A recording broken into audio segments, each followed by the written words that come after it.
নির্বাচনে আমার গরিবের পেটে লাথি মারা হয়।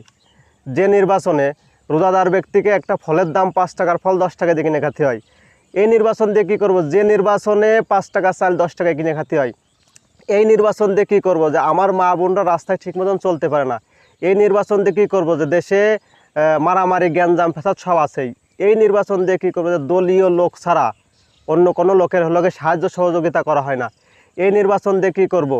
যে নির্বাচনে কৃষকের হলো 1 টাকা সারের দাম 10 টাকা হয়, এই নির্বাচন দিয়ে কী করবো? যার লাঠি বেশি তার দিক লোক বেশি। এই নির্বাচন দিয়ে কী করবো? যে নির্বাচনের দলীয় লোক ছাড়া চাকরি হয় না। এই নির্বাচন দিয়ে কী করবো? যে নির্বাচন হলে ঘুষে ছাড়া চাকরি হয় না। এই নির্বাচন দিয়ে কী করবো? যে টিসিবির কার্ড গরিব মানুষ না পেয়ে বড় লোকরা পায়। এই নির্বাচন দিয়ে কী করবো? রাত্রে ঘরে ঘুমায় আছি, সকালে ঘুমাতে উঠে দেখি জেলের ভিতর আছি।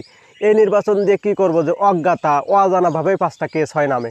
এই নির্বাচন দিয়ে কী করবো? যে আমার স্বাধীনভাবে আমি চলাফেরা করতে পারিনি।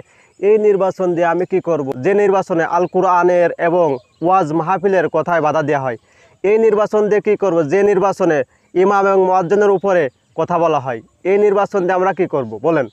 দেশ যেভাবে আছে এইভাবেই চলা ভালো। আর যদি নির্বাচন হয় তাহলে আমরা দেশের এবং দেশের লোক এবং আমরা সহ যারা আছি সবাইকে যদি স্বাধীনতা দেয় তাহলে নির্বাচন হোক, তাছাড়া আমরা নির্বাচন চাই না।